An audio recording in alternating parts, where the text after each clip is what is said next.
Sometimes, the most powerful moments in life happen at 35,000 feet, where assumptions collide with reality in the most spectacular way possible. What you're about to hear is the true story of how one flight attendant's deep-seated prejudice led to the most embarrassing moment of her career and changed an entire airline forever. It started as Flight 447 from Atlanta to Los Angeles on a Tuesday morning in March 2024, but it became something much more significant. By the time this Boeing 777 touched down at LAX, a viral video would be spreading across social media faster than wildfire, careers would be ended, lawsuits would be filed, and a lesson about judgment would be learned the hard way. This is the story of Marcus Washington and Jennifer Stevens, two people whose paths crossed in first class, leading to a confrontation that would expose the ugly truth about discrimination in corporate America. It's a story about assumptions, privilege, karma, and the moment when someone's prejudice backfired in the most spectacular way imaginable. Before we dive into this incredible story of justice at 35,000 feet, we want to connect with our We Are Black family around the world. Drop a comment right now and tell us what city you're watching from. We love seeing our community span from Atlanta to Los Angeles, from New York to Chicago, and everywhere in between. And if you're new here, hit that subscribe button and ring the notification bell because stories like Marcus Washington's need to be heard. We're building a movement of people who refuse to stay silent about discrimination and celebrate Black excellence everywhere. Now, let's get into how one flight attendant's racism backfired in the most spectacular way possible. Let me tell you about Marcus Washington, because understanding his journey makes what happened next even more remarkable. At 42 years old, Marcus had built an empire from absolutely nothing. Born in Detroit's East Side to a single mother named Rosa who worked 3 jobs just to keep food on the table, Marcus learned early that success wasn't handed to anyone who looked like him. His childhood was spent in a cramped apartment above a corner store, where gunshots were more common than birthday parties. But Rosa Washington had dreams for her son that transcended their circumstances. She saved every penny to buy him books, pushed him to excel in school, and never let him believe that his zip code determined his destiny. After graduating valedictorian from Cass Technical High School, Marcus served 4 years in the Air Force, where he developed a fascination with aviation logistics. He used his GI Bill to study business and aviation management at the University of Michigan, working nights at FedEx to support himself while earning his degree. But Marcus wasn't just another rags-to-riches success story. He was the founder and majority owner of Skyline Airlines, a company that had quietly grown from a single-plane regional carrier operating out of a Detroit hangar to one of America's most respected airlines. Starting with a $50,000 loan from his mother's retirement savings and a used Cessna, Marcus had built a company now worth over $2.3 billion. Despite his success, Marcus remained remarkably humble. He still lived in a modest home in Atlanta, drove a 5-year-old Honda Accord, and flew commercial at least twice a month to understand his customers' experience firsthand. He preferred anonymity, often traveling in simple clothes with a worn backpack that had seen him through college. Today, Marcus was dressed in his usual travel attire, comfortable Levi's jeans with a small hole near the left knee, a plain gray Georgia Tech hoodie from his nephew's college visit, and well-worn Nike sneakers that he'd had resold twice. His only luxury was the first-class ticket he'd purchased, something he'd more than earned the right to enjoy. In his backpack were contracts worth millions, but to anyone looking, he was just another passenger. Now, Jennifer Stevens. At 34, Jennifer had been a flight attendant for Skyline Airlines for 8 years, working her way up to senior attendant on international routes. She was proud of her position and fiercely protective of what she considered her first-class cabin. Jennifer came from old money in Greenwich, Connecticut, where her father was a hedge fund manager and her mother served on charity boards. Jennifer had attended Phillips Academy and Connecticut College, where she'd majored in hospitality management. She'd taken the flight attendant job initially as a way to travel and see the world, but had stayed because she enjoyed the status and authority it provided. She believed she could read people at a glance, and unfortunately, those snap judgments were often tainted by prejudice she'd never examined. In Jennifer's world, designer clothes meant respect, expensive shoes meant importance, and certain types of people simply didn't belong in first class. Her supervisors had received 3 formal complaints about her treatment of passengers over the years, but Jennifer was skilled at covering her tracks and deflecting blame. She'd always managed to keep her job until today. Flight 447 was running perfectly on schedule that Tuesday morning. The Boeing 777-300ER was nearly full with 342 passengers heading from Atlanta's Hartsfield-Jackson International Airport to Los Angeles International. It was Marcus's favorite route, one he'd flown countless times both as a passenger and in the jump seat during his early days building the airline. Marcus had arrived at the gate early, as was his habit. He sat in the corner of the waiting area, checking emails on his phone while observing the organized chaos of boarding preparation. He watched the gate agents processing upgrades, the ground crew loading baggage, and passengers jockeying for position in the boarding lines. All of this was part of the airline he built from his cramped apartment 12 years ago. Marcus had a routine on these flights. He'd observe everything: how passengers were treated, whether safety protocols were followed, how efficiently the crew worked together. His executives didn't know he did this, and he liked maintaining that element of surprise. Some of his best ideas for improving customer service had come from these anonymous flights. Jennifer Stevens was having what she considered a perfect day. She'd been assigned to work first class on the 777, her favorite aircraft and section. The first-class cabin on this plane was spacious, with only 16 seats, and the passengers were usually well-behaved, tipped generously, and rarely caused problems.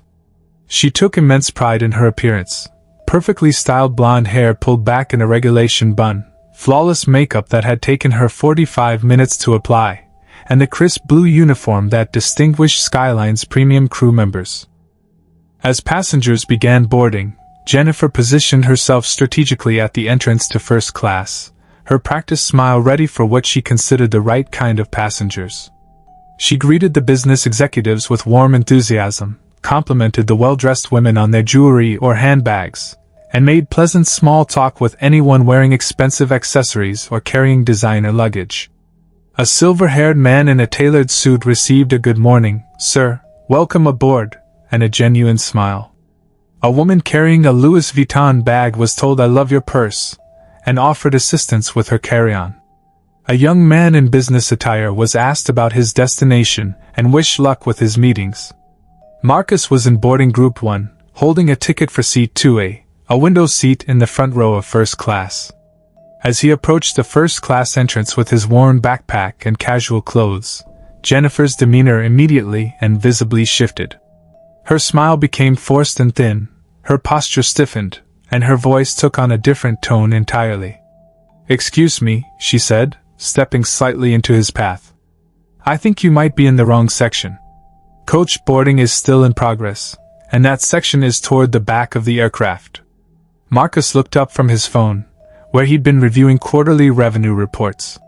He held out his boarding pass without comment, a piece of paper that clearly showed his seat assignment. "Seat 2A, he said simply, his voice calm and professional. Jennifer barely glanced at the boarding pass before handing it back. "Sir, are you sure you have the right ticket? First class is for premium passengers, and there might have been some confusion with your booking." The assumption hung in the air like smoke from a fire. Other passengers were beginning to notice the interaction, some slowing their own boarding process to watch what was unfolding. A few had already pulled out their phones, sensing that something unusual was happening. Marcus Washington had encountered this type of treatment before throughout his life. Growing up black in Detroit, serving in the Air Force, building a business from scratch, he'd faced prejudice in boardrooms, restaurants, hotels, and unfortunately, on airplanes. But this was different.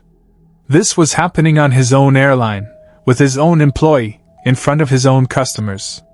"I'm quite sure about my seat assignment," Marcus replied calmly, his voice carrying the quiet confidence of someone accustomed to being in charge. He held up his boarding pass again, pointing to the clearly printed seat number.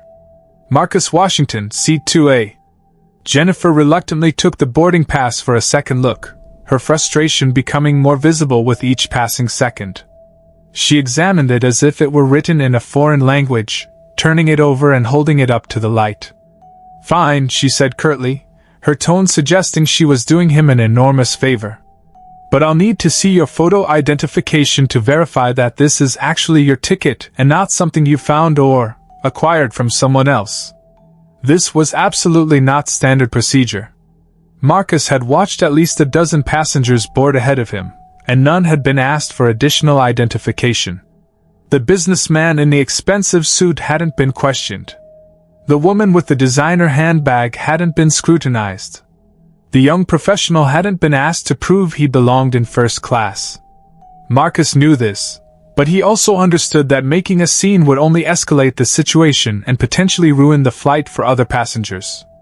He reached into his wallet and handed over his Georgia driver's license, a small piece of plastic that had no idea it was about to become evidence in a discrimination case. Jennifer examined the ID with theatrical suspicion, holding it up to the overhead light as if checking for sophisticated forgeries.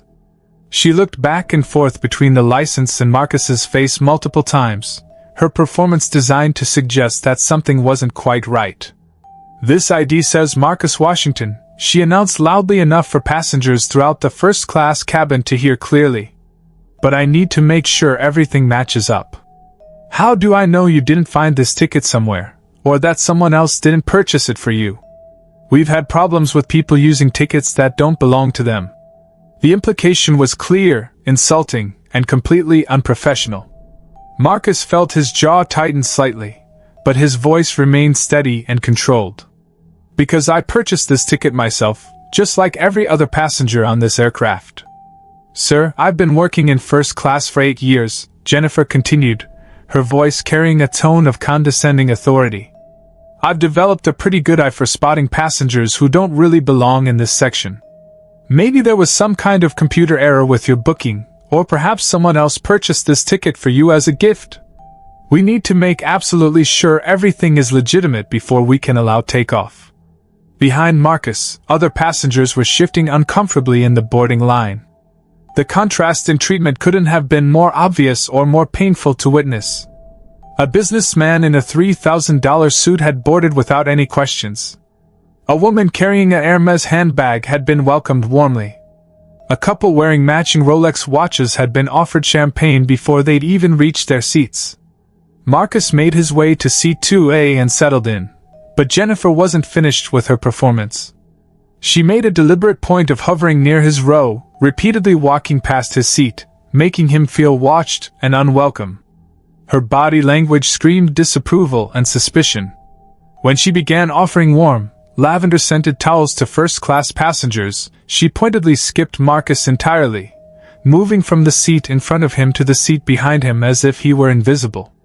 When she took drink orders before takeoff, she asked every other passenger first, saving Marcus for last and approaching him with obvious reluctance. "We have Dom Perignon champagne, premium wines from Napa Valley, top-shelf spirits, craft cocktails, and specialty coffee drinks," she told other passengers with enthusiasm. When she finally reached Marcus, her tone changed completely. "Coffee or water?" "I'll have the champagne, please," Marcus said politely, his voice remaining calm despite the obvious slight. "Unfortunately, we're running quite low on champagne today," Jennifer replied quickly, without checking her supplies. "I really should save what we have left for our regular first-class passengers who are accustomed to premium service. How about a nice Coca-Cola instead?" The lie was so transparent that other passengers began to take notice. The businessman across the aisle had been served champagne just moments earlier. The woman behind Marcus was currently sipping Dom Perignon. There was clearly plenty of champagne available, just not for Marcus. What Jennifer Stevens didn't realize was that her discriminatory behavior was being recorded by multiple passengers. In 2024, nearly every traveler carries a smartphone with high-definition video capability, and incidents of discrimination spread across social media faster than wildfire. 3 different passengers were now documenting what was happening, sensing they were witnessing something that would become significant. Marcus accepted the Coca-Cola without outward complaint, but internally, he was taking detailed mental notes. Every slight, every microaggression, every blatant violation of the customer service standards he'd personally written for his airline. This wasn't just personal anymore, this was about the culture and values of the company he'd built from nothing. As Flight 447 taxied toward the runway for takeoff, Jennifer continued her pattern of differential treatment with increasing boldness. She chatted warmly with other first-class passengers about their travel plans, their work, their families, their vacation destinations. When Marcus politely tried to engage in similar conversation, asking about the weather in Los Angeles, she gave him a curt one-word response and quickly moved away as if his presence was contaminating. During the mandatory safety demonstration, Jennifer made a deliberate point of standing directly in front of Marcus, completely blocking his view of the emergency exits she was indicating with her hands. When he politely asked her to step aside so he could see the safety information, she rolled her eyes dramatically and sighed with exaggerated annoyance. "Sir, I'm trying to conduct a federally mandated safety demonstration here," she said loudly. "The FAA requires that all passengers receive this information before takeoff. If you have a problem with how I'm conducting this safety briefing, you're welcome to file a complaint with the airline after we land in Los Angeles." The passive-aggressive response was designed to embarrass Marcus and make him appear difficult to other passengers. But her plan was backfiring spectacularly. The passenger sitting across the aisle, a middle-aged white woman named Carol Peterson who worked as a civil rights attorney in Chicago, couldn't remain silent any longer. She had been watching the entire interaction with growing disgust and professional concern. "Excuse me," Carol said firmly to Jennifer, her voice carrying the authority of someone accustomed to courtrooms. "I've been observing your treatment of this gentleman since boarding began, and your behavior is completely inappropriate and discriminatory. You're treating him differently than every other passenger in this cabin based on his appearance and race." Jennifer's face flushed red with a combination of embarrassment and anger. "Ma'am, I treat all passengers equally according to company policy. If this gentleman feels he's being treated unfairly, perhaps that's his own perception issue. Maybe he should consider flying with a different airline, one that's more suited to his particular budget constraints." The words hung in the air like a physical slap. Marcus gripped his armrest tightly, his knuckles turning white with the effort of maintaining his composure. Around him, other passengers were visibly shocked by the blatant nature of the insult. The businessman across the aisle shook his head in disgust. A younger passenger was now openly recording with her phone, no longer trying to hide her documentation of the incident. "That's completely unacceptable," Carol said firmly, her attorney instincts fully engaged.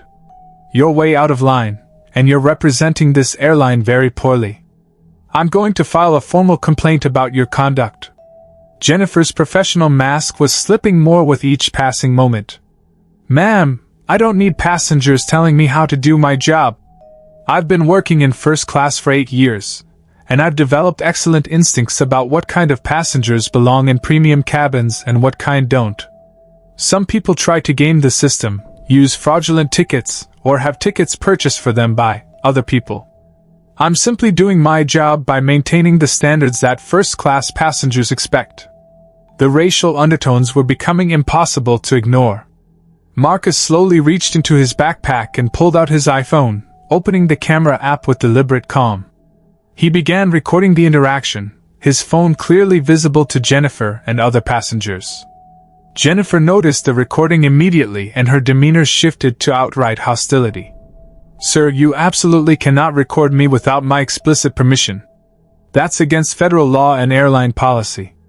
Put that phone away immediately." "Actually," Marcus said quietly, his voice carrying a subtle authority that should have been a warning sign, "passengers have the legal right to record interactions with crew members, especially when there are service issues or potential discrimination. It's specifically outlined in your employee handbook, section 4.7.2. The fact that Marcus knew the exact section number of the employee handbook should have been Jennifer's first major clue that something wasn't adding up. But prejudice has a way of blinding people to obvious warning signs, and Jennifer was too deep into her assumptions to recognize the red flags. The tension in the first-class cabin was now palpable. Every passenger was watching this confrontation unfold, and the atmosphere had shifted from uncomfortable to explosive. Jennifer Stevens was about to make the biggest mistake of her professional life. "I don't care what you think you know about airline policies," Jennifer snapped, her voice rising to a level that could be heard throughout the forward section of the aircraft. "Put that phone away immediately, or I'll have the captain divert this flight and have you removed by federal air marshals." Marcus continued recording, his phone steady in his hand. "I'm documenting what appears to be racial discrimination for a potential federal complaint. This is absolutely within my rights as a passenger." "Racial discrimination?" Jennifer's voice reached a new pitch, loud enough now for passengers in premium economy to hear clearly. "Sir, you are being completely paranoid and playing the race card. Just because you're being asked to follow the same rules as everyone else doesn't mean you're being discriminated against. Maybe if you dressed more appropriately for first class and understood proper etiquette, you wouldn't have these kinds of problems." The cabin fell silent except for the steady drone of the engines. Every passenger was now watching this confrontation with a mixture of horror and fascination. The businessman across the aisle was also recording with his phone. Carol, the attorney, had pulled out her device as well. Even passengers in the rows behind were craning their necks to see what was happening. Marcus kept his voice level and professional. "What exactly about my appearance violates your dress code policy? First class is designed for business professionals and people who understand how to conduct themselves with proper decorum," Jennifer replied, her prejudice now completely in the open. "It's not intended for people who dress like they're going to a basketball game or a rap concert." The racial stereotype was so blatant that several passengers audibly gasped. The businessman across the aisle, who had introduced himself earlier as Thomas Bradley, a partner at a major Atlanta law firm, felt compelled to intervene. "Ma'am," Thomas said firmly, "I'm an attorney, and what you're doing right now is creating massive legal liability for this airline. I strongly suggest you step back, apologize, and reconsider your approach before you make this situation worse." Jennifer whirled around to face him, her professionalism completely abandoned. "Sir, unless you want to be removed from this flight as well, I strongly suggest you mind your own business. This is between me and this passenger who clearly doesn't understand first-class etiquette and is trying to cause problems." That was the moment Marcus Washington decided he'd heard enough. He stood up slowly, his 6 feet 2 inches frame and natural presence commanding immediate attention from everyone in the cabin. When he spoke, his voice carried an unmistakable authority that made every person within earshot stop and listen. "Jennifer Stevens, Employee Identification Number 4472, hired on March 15, 2016. 8 years of service with Skyline Airlines, currently holding the position of Senior Flight Attendant on international routes. 3 previous formal complaints filed against you for discriminatory behavior toward passengers, all of which were handled internally without proper resolution or meaningful consequences." Jennifer's face went completely pale. Her hands began to shake slightly as the implications of his detailed knowledge began to sink in. Who exactly are you? How do you know my employee information? You've spent the last 30 minutes making assumptions about who I am based exclusively on how I look, how I dress, and the color of my skin," Marcus continued, his voice remaining calm but gaining intensity. "You've violated multiple company policies, federal anti-discrimination laws, and basic human decency. But more importantly, you've shown me exactly what's wrong with the culture at this airline and why passengers like me have been having negative experiences. I don't know who you think you are, but you can't threaten me." Jennifer's voice was shaking now, fear beginning to creep in as she realized this interaction wasn't going the way she'd expected. "I'm going to call security and have you arrested for harassment." Marcus reached back into his backpack and pulled out an expensive leather portfolio. From it, he extracted a business card and handed it to Jennifer with deliberate ceremony. The card was heavy stock with gold embossing, clearly expensive and professional. "My name is Marcus Washington. I'm the founder, majority owner, and chief executive officer of Skyline Airlines.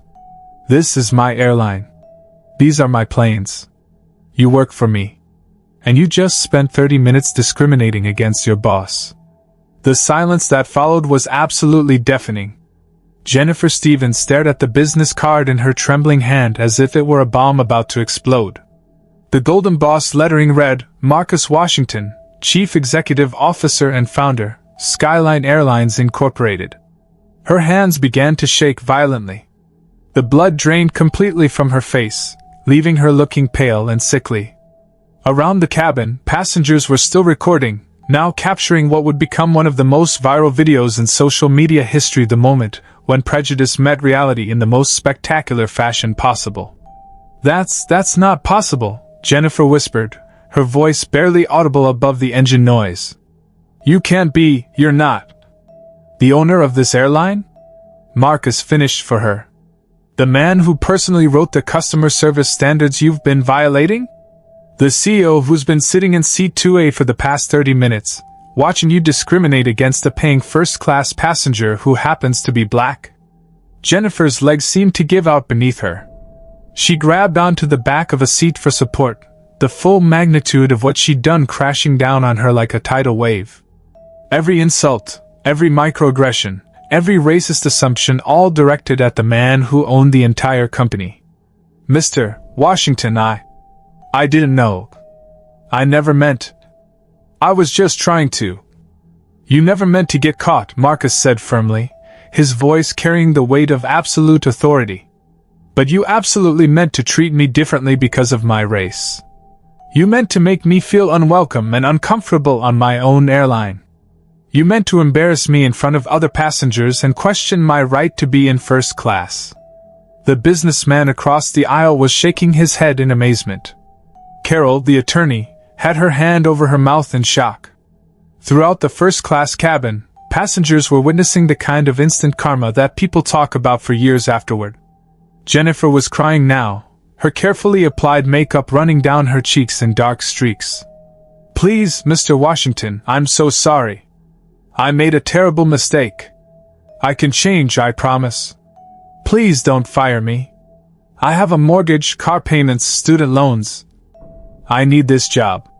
I'll do anything to make this right. Marcus looked at her for a long moment, his expression unreadable. When he finally spoke, his voice was quiet but firm. Jennifer, you didn't make a mistake. You revealed who you really are. You showed your true character when you thought there would be no consequences. And more importantly, you've shown me exactly what kind of experience other passengers like me have been having on my airline, and that's unacceptable. Marcus Washington reached for the airplane's communication system and dialed a number he knew by heart. Within seconds, he was connected directly to Skyline Airlines' 24-hour operations center in Atlanta. This is Marcus Washington, employee number 001. I need you to patch me through to the director of flight operations immediately. Yes, I know what time it is.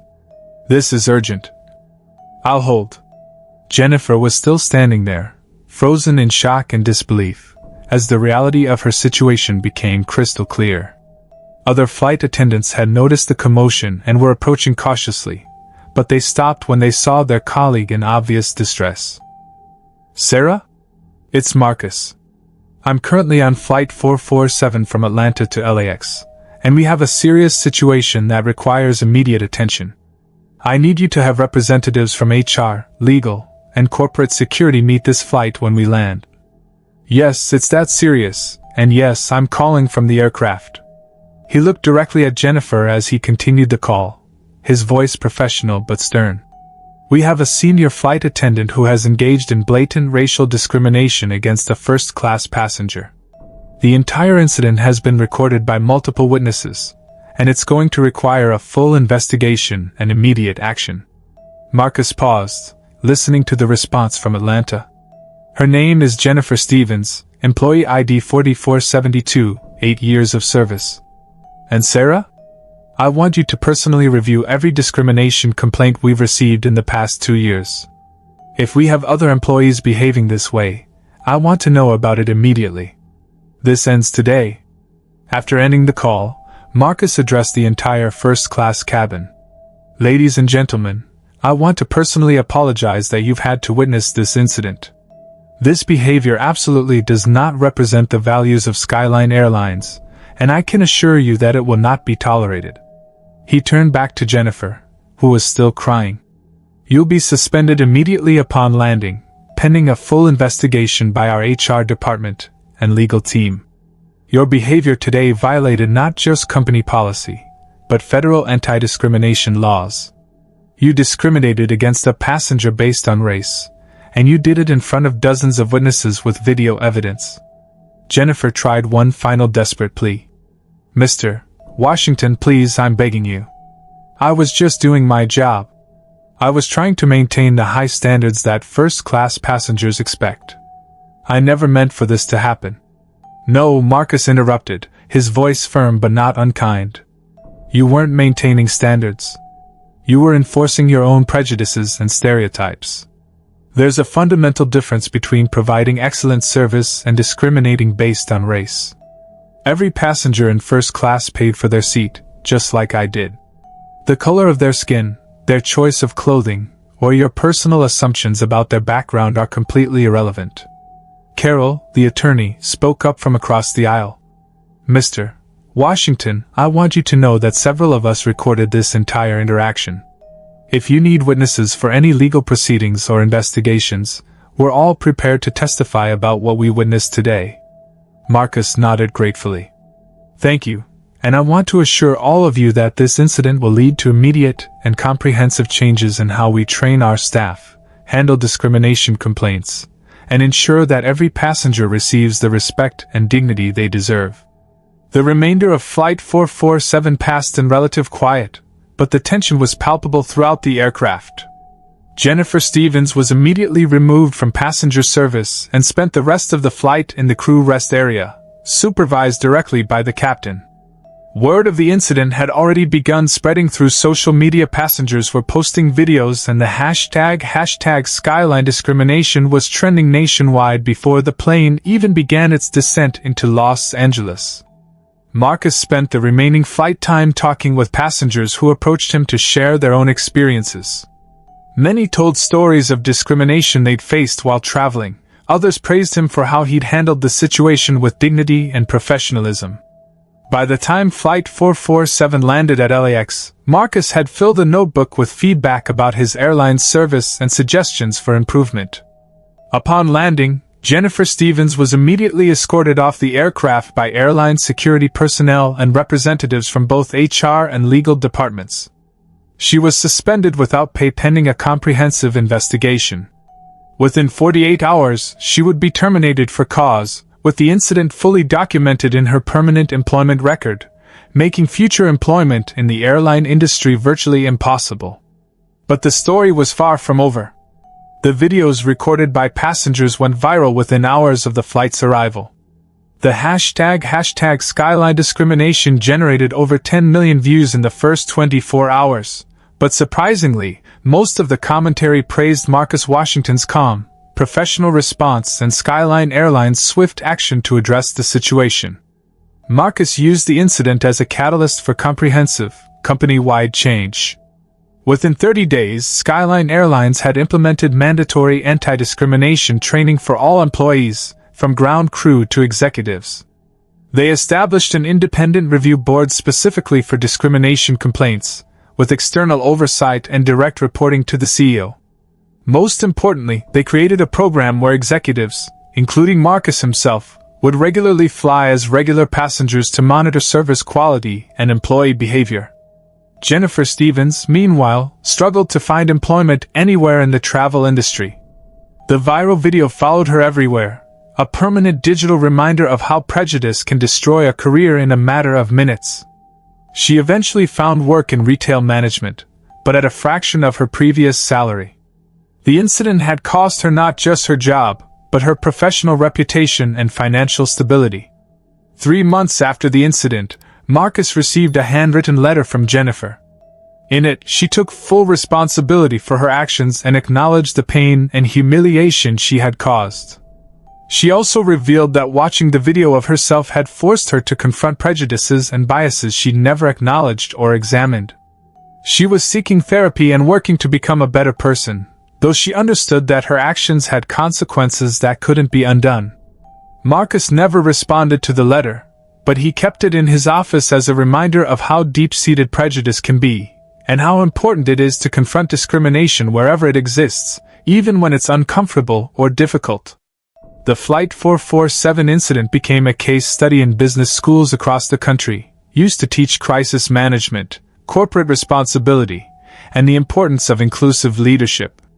But for Marcus Washington, it was something more personal, a painful reminder that success, wealth, and achievement don't shield anyone from discrimination, and that sometimes the most powerful response to prejudice is simply refusing to let it change who you are or compromise your dignity.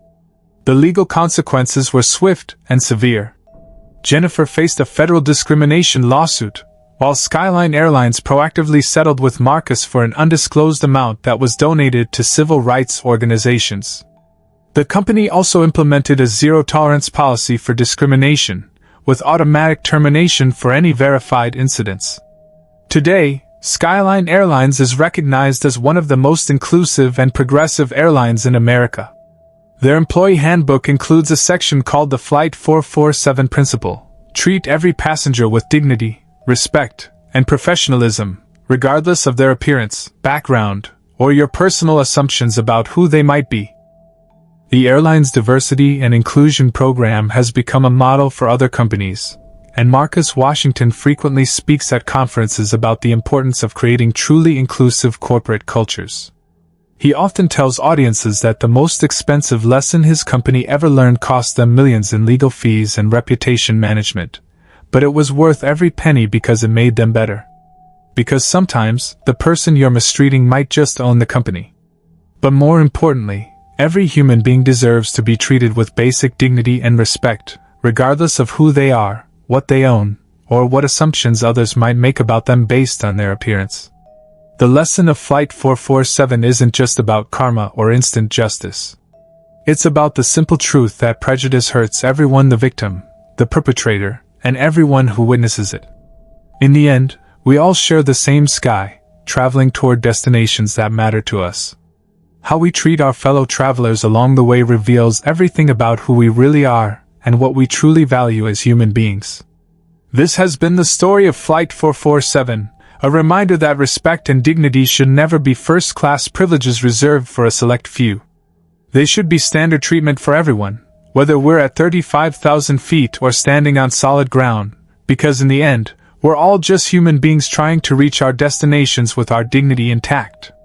If stories like Marcus Washington's resonate with you, stories of resilience, justice, and overcoming prejudice, then you need to subscribe to We Are Black. We share powerful narratives that celebrate Black excellence while exposing the discrimination that still exists. Hit subscribe and the notification bell so you never miss these important stories that need to be heard.